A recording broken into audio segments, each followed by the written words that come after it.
All right, so what we'll do is over the next 40 minutes, we'll review some emerging trends, discuss Mendeley very briefly to kind of describe what it is for those who aren't familiar, and then we'll jump into a live demonstration of Mendeley Institutional Edition.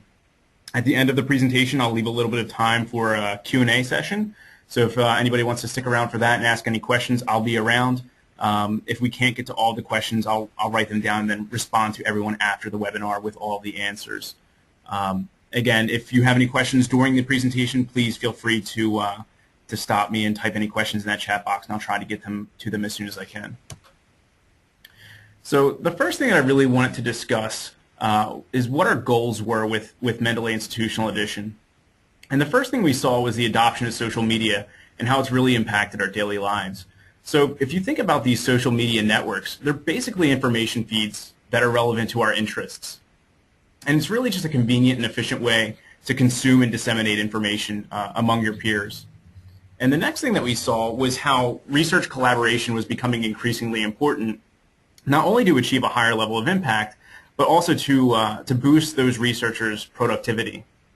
And if we take a look at some of the 2012 Nobel Prize winners, I think it was Morocco, Japan, China, the European Union, in addition to the United States, it's pretty easy to see that there are significant research projects occurring around the world. So going back to that first trend of, how fast are these social media sites growing and what is their relevance, in 2008 there were approximately 450 million users on social media sites, so combined of Facebook, Twitter, LinkedIn, YouTube. And now in 2013, that number is 1.2 billion. So if we look at that, it's a 42% increase year on year for the past 4 years. So again, growing very rapidly. And if we take a look to see at how prevalent it is in today's society, I think this graph is pretty clear. Across the board, we see that nearly 90% of individuals who have internet connections are utilizing social media in some form. So again, here you see North America, Canada, United States. For those individuals who have access to internet connections, 94% and 98% use social media in some way, respectively. So if we take a look to see where there's the greatest growth in annual publications, so not necessarily the raw quantity of publications, we know it's primarily in the foreign countries and the emerging markets. But that's pretty obvious. What isn't obvious is in 2011, more than 3/4 of papers were the product of multiple institutions. And additionally, over 1/3 had multiple nationalities sharing authorship of the paper. So now, while we're looking at the previous example and how that spoke to what the current trend is, we're still left asking how important is research collaboration really? And for the most part, our current measure of importance is when it comes to the scholarly articles and the number of citations that they've received, the impact. Unfortunately, the trend is very clear. As the number of collaborating countries increases, so does the number of citations that are received on average. So you'll see here in this graph, citations per article, and again, with 5 collaborating countries, obviously there's kind of more, attention surrounding that article. And where that leaves us is, how is the library facilitating this growing need? And generally, libraries provide tools and services to discover content, to make it accessible. They offer reference managers, but they're really being left out of this critical space in the research community where they belong at present. So that's really where SWETS came to the conclusion that we want to offer a solution that not only supports the students and the researchers, but is designed to shift the focus back to the library and also to provide the library valuable insight into, what research is occurring in their universities and libraries. And last year we began a partnership with Mendeley, and together we developed the Mendeley Institutional Edition. So for those of you who haven't heard about Mendeley, it's the next generation workflow tool and social discovery engine built for the individual researcher. And Mendeley Institutional Edition enhances that end user functionality by providing them premium accounts. And it also provides the librarian a platform where they can showcase their library. Individuals can then go to this area, they can see their recent publications, but it also gives the library the ability to support the ongoing research there with analytics. So let's go ahead and take a look. So what I have here is the Mendeley desktop. After you go to Mendeley.com, you can download the Mendeley desktop for free. You'll see here I only have one document currently loaded in there. And the reason that I wanted to do that was just very quickly show you how easy it is to add documents to Mendeley. So what Mendeley is, if you think about it, is it's very similar to, I guess, iTunes when it first came out. So what you do is you take your PDFs, if they're stored locally on your computer or any of your other citation managers, and you take that RIS file or that PDF and you drag it into Mendeley, or you click File Import. So again, similar as to if you took a CD, you put it into your computer, iTunes would know what track number it is, how long the song is, who the artist is. So very same thing here. It extracts all the metadata, so that way we know who the author is, what the title is, the year it was published, and all of that information. So here I have an example of some documents that I downloaded. It's in this athletic training folder. And what I can do is I can just take this folder, drop it in to my Mendeley desktop. And here you see it extracted all of the information. So now I have a library that I can sort in any way that I see fit. I can search through the full text, and I can organize my research. So that's the first thing. The next thing you'll see is that it comes with a PDF writer. So now I have this document in here attached to my citation information. I can open up the full text, and you'll see here that there are annotations already present. So some highlights here. You'll see over in the corner, I left a note here, Nikki left a note here, my other colleague Leon left a note here, and here you'll see I kind of pulled out the mechanism of injury in there and pointed out the things that are of importance in this this document that I might want to share with my colleagues, and that's important. We'll get back to that later on how this really facilitates that research collaboration. Once I have my documents loaded into my library, so say I'm writing my paper and I want to cite this one piece of information, I just press Alt-M. I can type in a name of an article that's in my library. So evidence-based medicine, I can click OK. Again, I also want to cite this. So I can take maybe these two documents. And then when it's time for my bibliography, I can just go up to References, Insert Bibliography. So again, very simple, one-click citation, one-click bibliography. If ever later on I need to change my citation style, you can see I changed it from APA to IEEE with one click as well. If later on I'm editing my paper, I click refresh, I can refresh my bibliography. And that's really one of the main reasons that researchers are gravitating towards Mendeley, is because it makes sharing that information, organizing their libraries, and writing their papers that much easier. It's very simple to learn. So when you log on to the web-based application of Mendeley, here you'll see I have a dashboard with all of the individuals in which I've built connections to. I'm getting feeds from the groups that they're adding papers to, who they're connecting with, papers that they want to share with me, so very similar to a LinkedIn or a Twitter. When I go over to my library, what you'll notice is all those documents which I've loaded to my Mendeley desktop are also available to me now in the cloud. So you've seen I've added all these documents here, and now if I ever want to access them from a public computer, my iPhone, my iPad, I have the ability to do so. One of the main advantages of having a Mendeley Institutional Edition is all of your end users will have double the cloud storage space for their private groups and also their personal storage as well.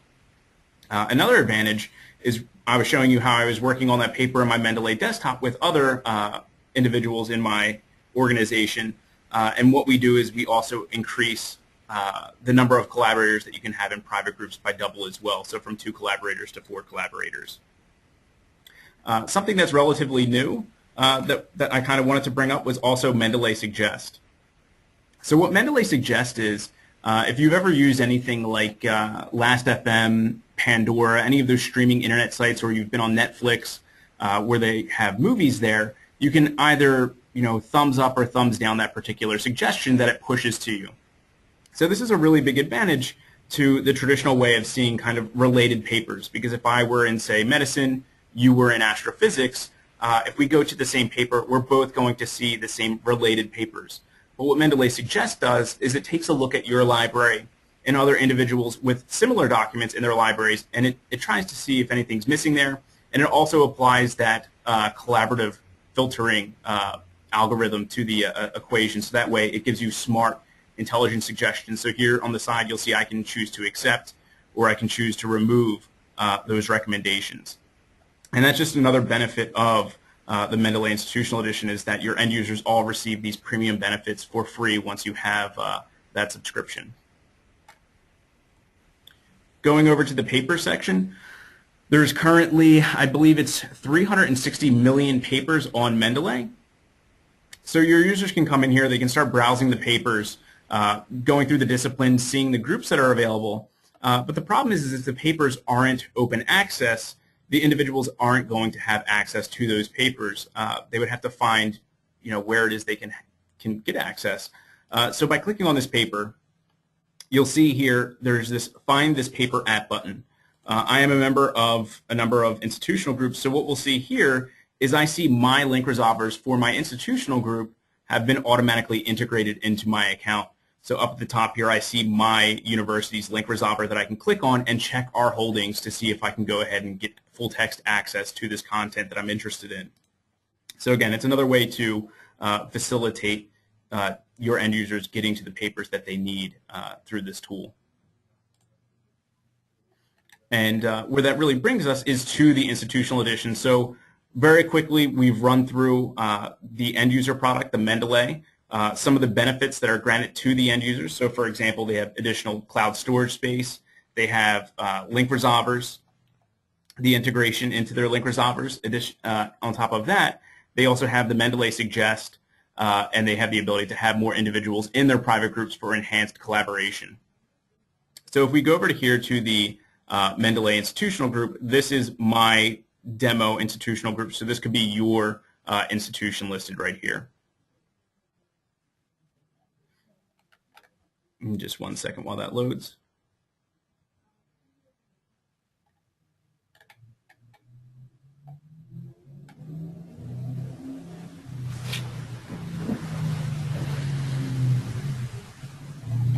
So here at the institutional group, you'll notice a number of things. Users, they could come to this page either if they were passed the link, if it were promoted in the library, they could search for it under groups, any one of those ways. And what we'll see here is it would have your university name or your library name. This hyperlink is able to be adjusted by you. So if somebody were to click this, they could be taken to your web page to see more information about your organization, a brief description about the organization, how many members are currently in this institutional group. So currently we have 787 members in this institutional group. And what you'll see down here is of those members that join your group, if they have publications, they'll be listed under the author section. So here we see Federico with the number of readers. He has the most readers with 4,000 readers. And by that they mean readers in Mendeley, individuals who have added his articles to their libraries. And also we have the most published.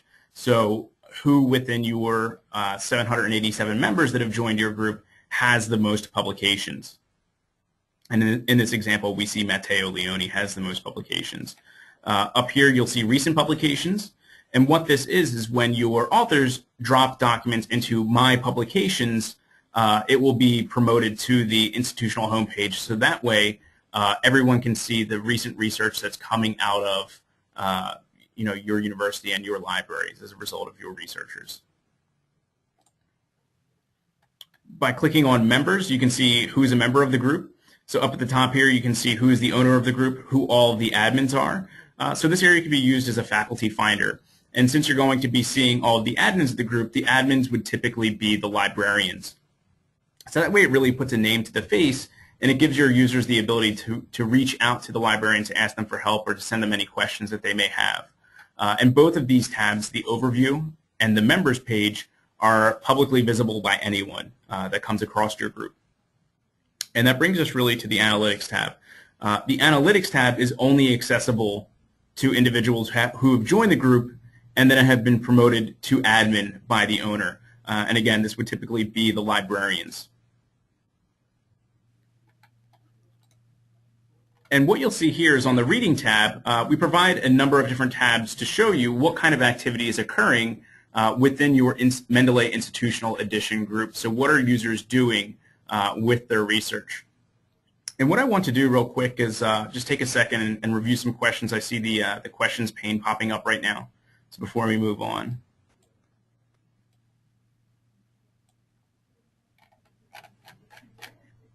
Okay. It just said it was another hello, so we'll go ahead and press on. All right, so what you'll see on this page is what your members are reading. And what that means is when users take documents and they add them to their Mendeley libraries, that's considered to be a read. They've added this document to their library. And here we'll see from my 787 members, I'm looking at all disciplines here. I can see the documents and journals which they've added to their Mendeley libraries. So in this example, I see the journal Science has been added to my users' libraries 8,357 times. Same thing with Nature, has been added 7,000 times. And what's interesting is you'll see here that the Proceedings of the National Academy has been added the third most with 6,000 times, but you don't see that access level full text. So what you can do, the owner of the group, is you can upload the library's holding information. It's just a simple ISSN or EISSN upload. So that way when you're looking at this information and seeing, what are my users adding to their libraries, what citation information are they using, here you can see that, unfortunately, the library does not have subscriptions to this content.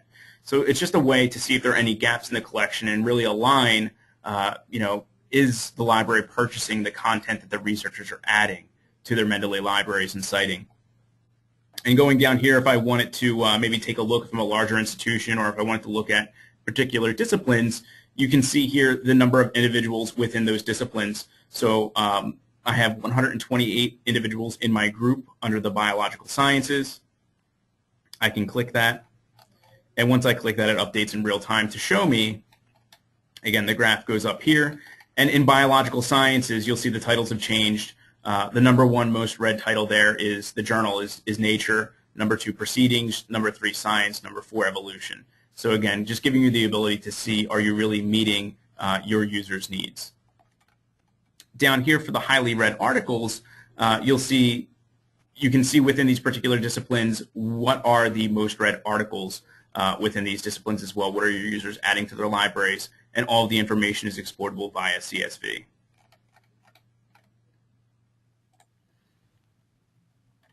And going back to the publishing tab or the reading tab, I think it's really important just to kind of point out that this information is very different from the counter statistics in that, again, you're able to have that insight into are your users adding documents to their libraries which, again, you do not have subscriptions to, that you're not harvesting these counter statistics for. And on top of that, you're really able to drill down to the discipline. So again, in Mendeley, since each user has a discipline associated to their account, with counter statistics, you just know if a user is coming in from your IP range. With the Mendeley statistics, again, they're very complementary because you can tell specifically which disciplines, what their needs are for each resource.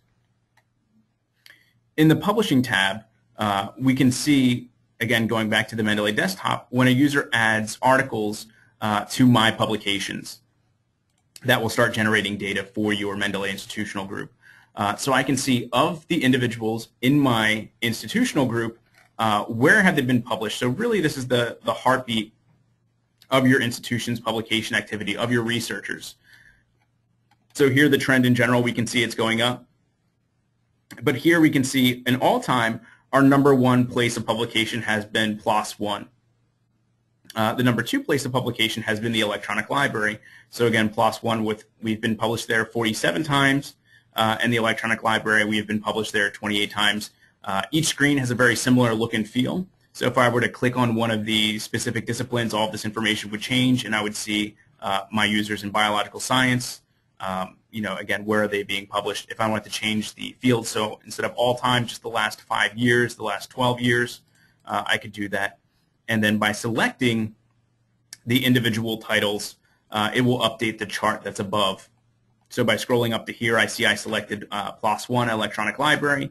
And down here, PLOS One, I can see that we began being published in 2007. 2 times. Our high was 2012. We were published 13 times, whereas in the electronic library, it looks like we stopped being published there in 2008 for whatever reason. But again, the number of times which we were published there in the electronic library was 28 times during that span. And again, I could limit it down to just the 5 years to see where we've been published recently. Previously, you saw on the overview page who has the most publications. So here, for all of my users, Matteo Leone has 265 publications, the most. In this institutional group, if I wanted to click on engineering, I could see who has the most publications in engineering. And then going to the impact tab. So while the previous tab was showing how often our researchers have been published and where and with what frequency, the impact tab is really demonstrating, even though these researchers are being published a lot and putting out this content, is anyone actually reading it? So when other users, the 2.4 million users in Mendeley, add your researchers' publications to their libraries, this impact tab will start to increase. So again, you saw the publishing activity of the group increasing, and same thing here with the impact tab. You see that is increasing as well. Again, all disciplines I'm taking a look at right now, and what I can see is my highly read publications. So with 896 readers, so 896 individuals in Mendeley have added this document to their libraries. They're currently reading it from a researcher in my institutional group. So somebody that is currently in my group has published this paper. So if I take a look, I just right-clicked, I can see the specific information on this paper. It links right out to it. So I see the abstract, the related, the author is Julie, the readership statistics. So by discipline, I see that 71% are in biological sciences. Academic status, 34% are PhD students. And again, by the country, 15% in the United States, which is interesting because 85% that means is outside of the United States, the individuals adding this document to their library. And same thing down here. Now we see while Matteo Leone, he's still present here with 954 readers. Even though he was the most published, he's not necessarily the most read. So Federico here is the most read of all time with 4,082 readers. And if I ever wanted to take a look at that individual's research profile, depending on what they've made publicly visible, I can go to their page and take a look as well. So here we see Federico. I can see his journal articles, who some of his contacts are, the public groups that he's a member of, where he's located if he chose to share that, professional experience, education, and bibliographic information, or biographic rather.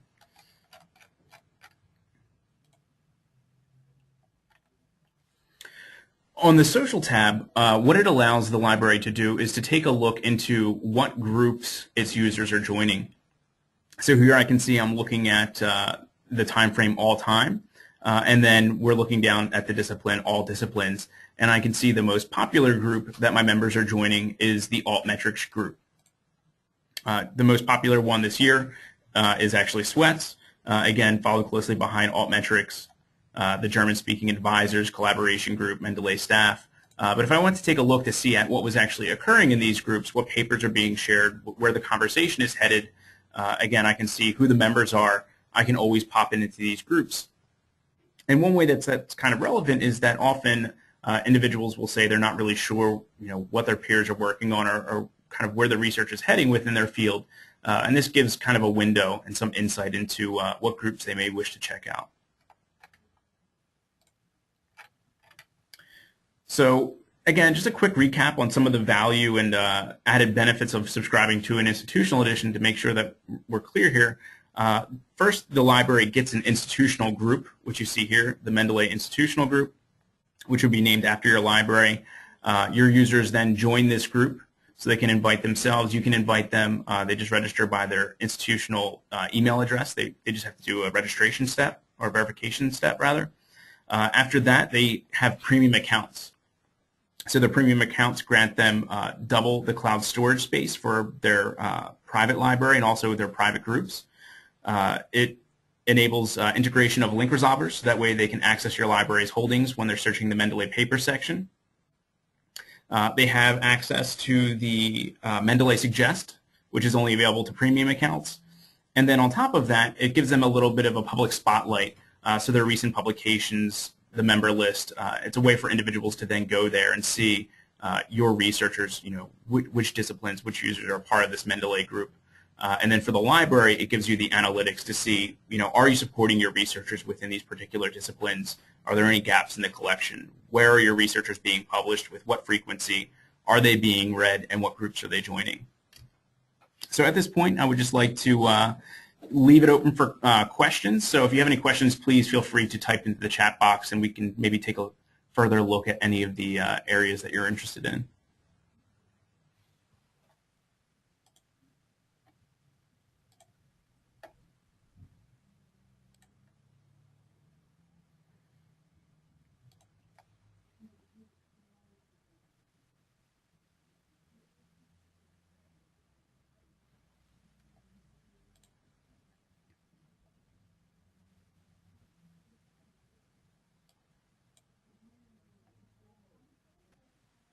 Okay, the first question was, can we share some universities that have the institutional edition of Mendeley?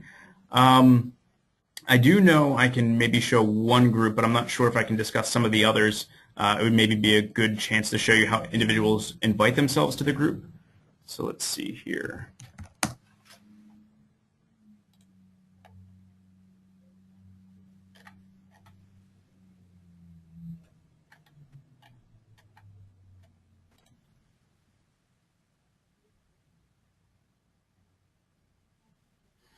So here's an example of the Harvard Center for Astrophysics. You'll see this is their institutional group. They currently have 111 members as part of this group for their library. Brief description about the group, who their members are, who some of their authors are, who has the most published, some of their recent publications. And then again, all of their users have the premium accounts.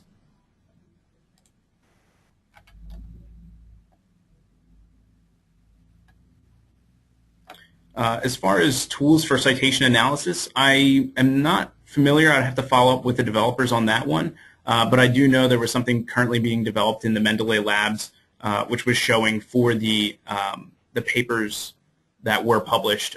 It was showing the items you could link back to the other papers that were cited. So, for example, if I knew there were 40 citations at the bottom of the paper, it would have links to those 40 papers instead of just the related papers. I could actually go out to the papers that were cited.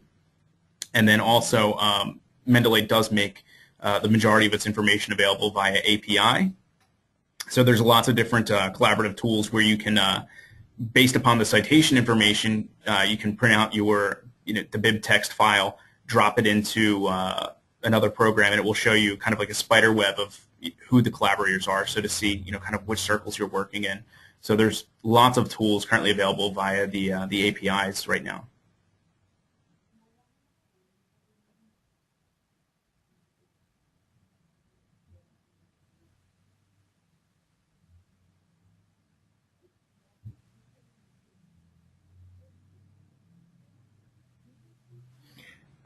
Currently, I believe the disciplines that are being used the most are mostly the sciences. Seem to where it has the highest rate of adoption for Mendeley.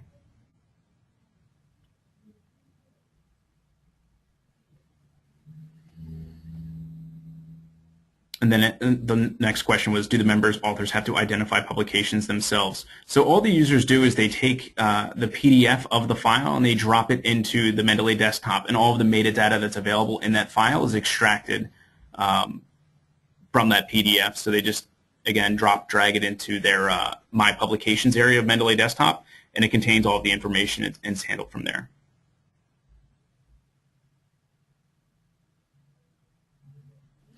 How much for a subscription? We could have a sales rep contact you after the presentation. I believe once this presentation's over, there is a quick form to follow up with about 3 or 4 questions, wondering if you would like to receive additional information and if you would like follow up with a sales representative.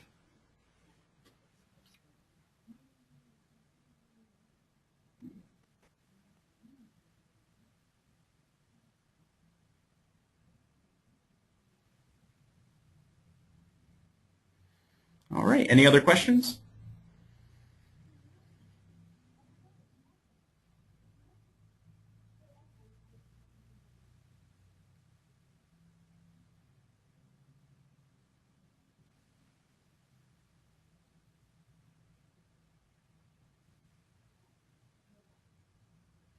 The next question was, do personal members of an institution become part of an institutional group that has a subscription?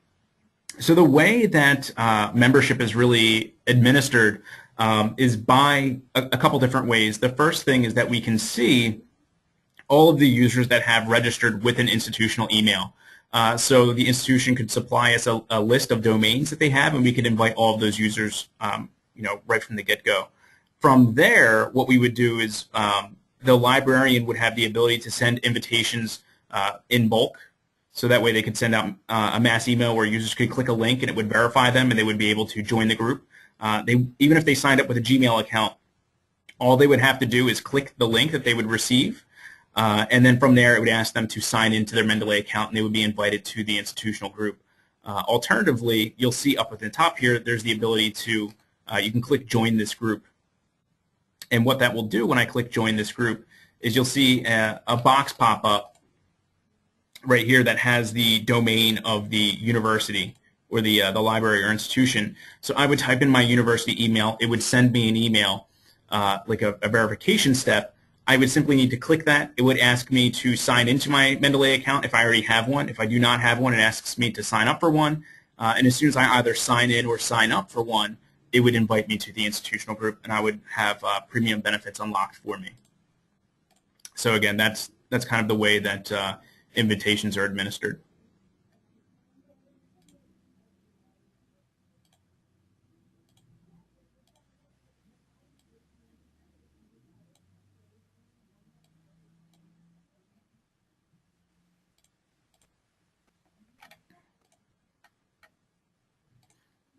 Regarding the disciplines that Mendeley is using, I think I already answered that question. Let's see the next one.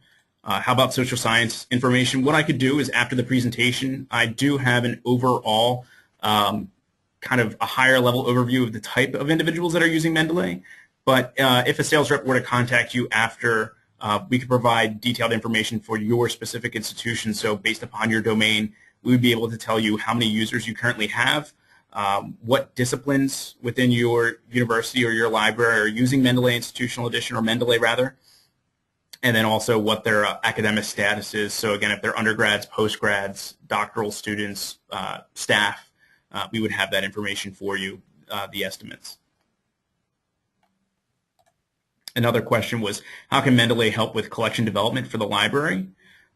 So one thing that you could do is if you go over to, I'll minimize the questions tab right now.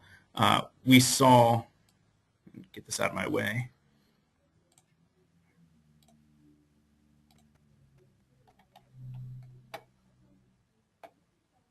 Okay, so if you go to the analytics, what you'll see is the reading tab. And on the reading tab, what it populates is what your users are adding to their libraries. So here I've added these, like, maybe 10 documents to my personal library. And what that will do is to my institutional group that I'm a member of, it will start populating my readership information will start increasing here. And you'll see if I've added journals, like say for example the Journal of Athletic Training, if I added 3 articles myself today, that number would increase by 3. So what you're seeing here is that this particular institution, it's just the Sweats Mendeley Institutional Group, but we've added our holdings information. So here you see we do have a subscription to Science, we do have a subscription to Nature, however we do not have a subscription to the Proceedings of the National Academy of the Sciences. So what that tells me is that there's a very large need for this content. Unfortunately, we don't have a subscription for it. So while counter statistics are a very good way of telling you if you're getting good ROI, so you're able to have your price information, your usage, your price per use, Mendeley is a really good way to see if there are any gaps. So it's a way of letting you know if you need to subscribe to this content, especially because it's a very focused set of individuals that you're looking at. You're not just looking at your undergraduates and your general population. You're really looking at your researchers who predominantly use this, and your postdocs and your graduate students.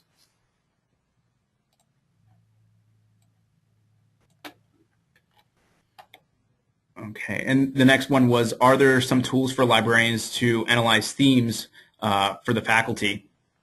And actually, something we just recently developed was hierarchies. I don't have the ability to demonstrate it right now. It's very new. It's not yet in production.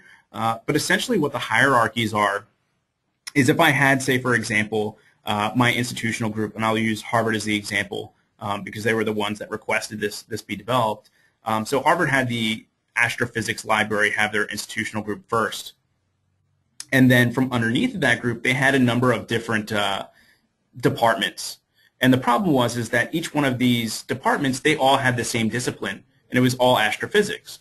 So if they wanted to have specific statistics on these different departments, they would need to break it out. So what we did is we created the hierarchies, and with that, you can actually have members join these smaller departmental groups, and then these departmental stats aggregate up to the library level, and then from there, the library level can aggregate up to the institutional level. The institutional level, if you're part of consortia, can go to the consortial level and so on. So we do have hierarchies coming out very soon. It's probably going to be released in the next version. So yes, there are some abilities to analyze each faculty.